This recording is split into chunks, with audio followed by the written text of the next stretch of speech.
Assalamualaikum warahmatullahi wabarakatuh. Halo semua, selamat pagi, salam semangat. Pada perkuliahan kali ini yaitu tentang mata kuliah pembiayaan pendidikan yang diampu oleh Ibu Kadiem SPDMPT atau yang biasa kita panggil dengan Ibu Kara, Ibu dosen tercinta kita. Nah, pada kali ini kelompok saya akan mempresentasikan tentang investasi pendidikan, human capital, dan kapitalisasi pendidikan. Nah, sebelum itu, pada kelompok 3 ini terdapat 7 orang anggota, yaitu yang pertama Farah Dwi Aldidayah dengan NIM belakang 017, lalu Eka Rahmawati dengan NIM belakang 018, Puput Artika dengan NIM belakang 023, lalu Anisha Wiwit dengan NIM belakang 095, dan Anissa Ambarwati dengan NIM belakang 136, dan Anissa Kumalaningrum dengan NIM belakang 207, dan yang terakhir saya sendiri yaitu Rizkita Dwi dengan NIM belakang 222. Seperti judulnya, pada presentasi kali ini kita akan membahas 3 konteks. Yang pertama yaitu investasi pendidikan, lalu yang kedua human capital, lalu yang ketiga kapitalisasi pendidikan. Nah, yang pertama kita akan membahas tentang investasi pendidikan. Nah, pertama-tama pendidikan itu apa? Nah, pendidikan pada investasi pendidikan ini termasuk awal dari segala kebangkitan pada segala aspek masyarakat. Misalnya aspek teknologi, aspek sosial, aspek ekonomi, dan aspek politik dan sebagainya. Lalu semakin banyak orang tua yang sadar akan pentingnya investasi pendidikan bagi anak mereka, maka akan semakin maju pula negara tersebut. Salah satunya yaitu Indonesia. Semakin banyak orang tua yang sadar akan pentingnya dan tahu seberapa positifnya investasi pada bidang pendidikan, maka akan semakin maju pula negara Indonesia kita ini. Nah, investasi sendiri termasuk salah satu investasi yang berjangka panjang. Nah, menurut Nurkolis pada tahun 2005, beliau menyatakan sedikitnya terdapat 3 buah alasan untuk memprioritaskan pendidikan sebagai investasi jangka panjang. Yang pertama, pendidikan sebagai alat perkembangan ekonomi. Yang kedua, nilai balikan pendidikan zaman. Dan yang ketiga yaitu fungsi non-ekonomis dalam investasi pendidikan. Selanjutnya, pendidikan sebagai alat pengembangan ekonomi. Pada praktisi manajemen pendidikan yang modern, salah satu dari 5 fungsi pendidikan adalah fungsi teknis ekonomis, baik pada tataran individual hingga tataran global. Fungsi ini merujuk pada kontribusi pendidikan untuk perkembangan ekonomi. Misalnya, pendidikan dapat membantu siswa untuk mendapatkan pengetahuan dan keterampilan yang diperlukan untuk hidup dan berkompetisi secara ekonomis. Nilai balikan pendidikan. Investasi pendidikan memberikan nilai balik atau rate of return yang lebih tinggi daripada investasi fisik di bidang lainnya. Nilai balik pendidikan adalah perbandingan antara total biaya yang dikeluarkan untuk membiayai pendidikan dengan total pendapatan yang akan diperoleh setelah seseorang lulus dan memasuki dunia kerja. Fungsi non-ekonomis dalam investasi pendidikan ada 4. Yang pertama, sosial kemanusiaan, yang kedua politis, ketiga budaya, dan keempat kependidikan. Investasi di bidang pendidikan merupakan suatu bentuk jaminan masa depan untuk bangsa yang lebih baik. Memang tidak dapat secara langsung mengubah masa depan bangsa. Tentu hal ini merupakan proses yang membutuhkan kesabaran dan keuletan sehingga mampu menciptakan insan-insan bangsa yang intelektual. Pendidikan bukan hanya sebagai sebuah bonafiditas, tapi di balik itu pendidikan menyimpan suatu kekayaan intelektual yang memiliki nilai yang tak terhingga. Singkatnya, pendidikan adalah investasi jangka panjang yang harus menjadi pilihan utama bagi bangsa dan negara. Kemudian selanjutnya yaitu terdapat human capital atau modal manusia. Nah, selanjutnya yaitu mengenai pengertian dari human capital atau modal manusia.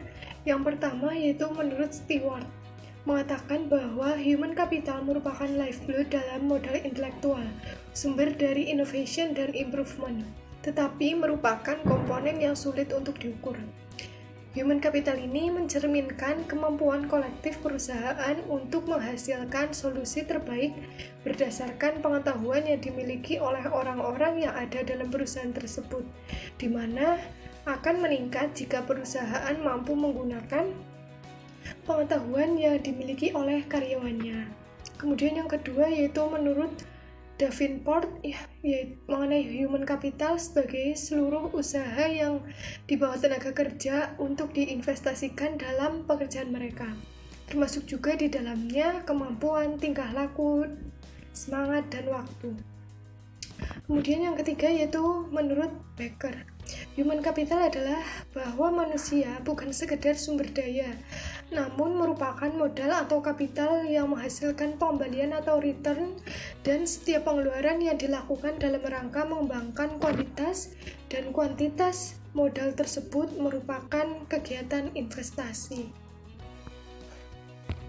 Sehingga dari pendapat tersebut tiga pendapat itu dapat disimpulkan bahwa human capital adalah suatu pengetahuan, keterampilan, dan kemampuan seseorang yang dapat digunakan untuk menghasilkan layanan profesional.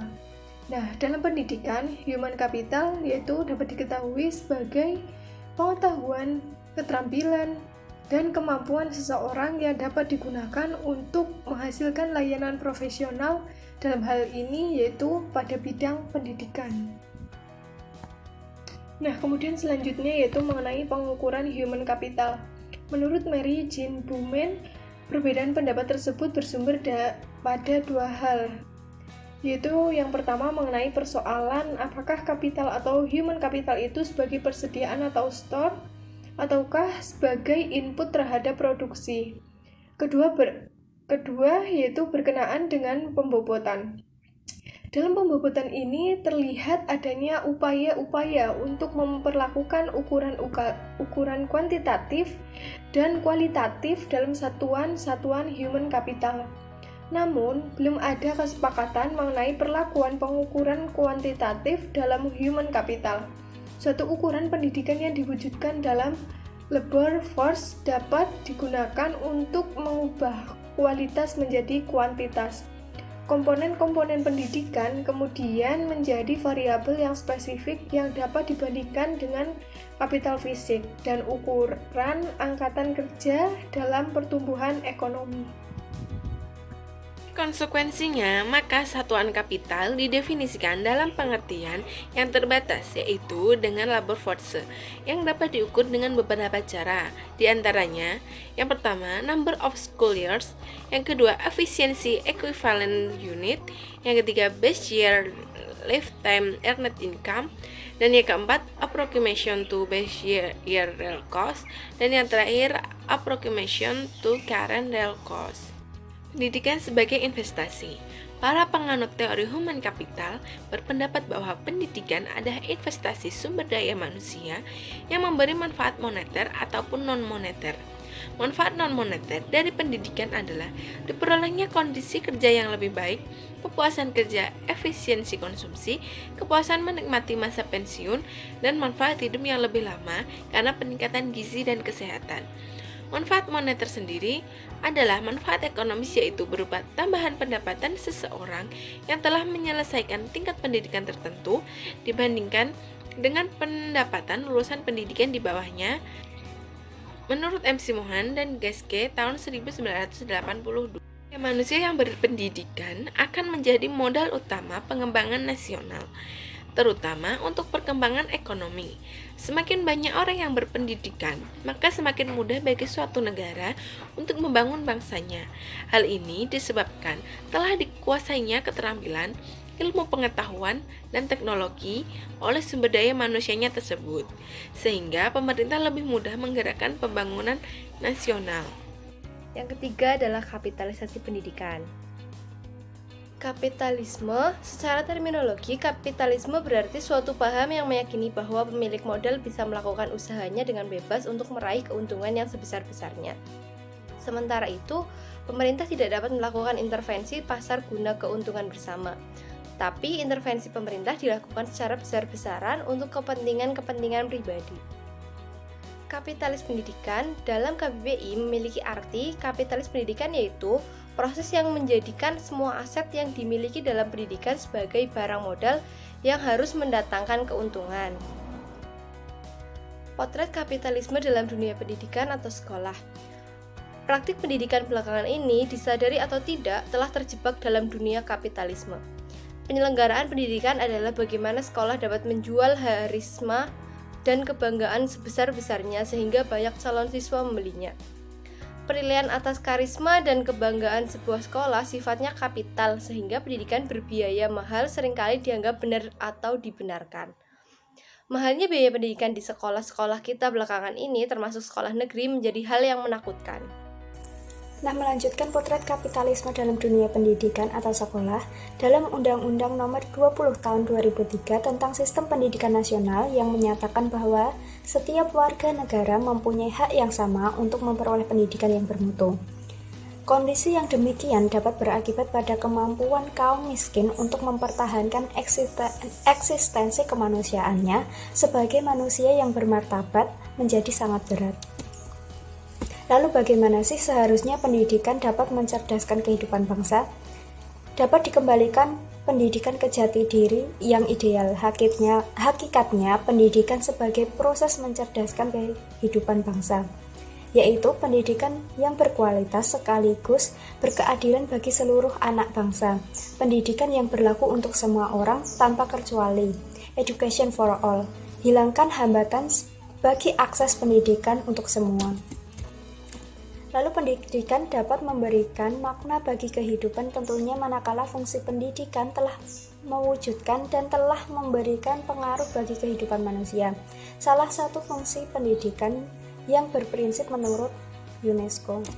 Nah, menurut Noeng Muhajir, setidaknya itu ada 3 fungsi pendidikan bagi kehidupan.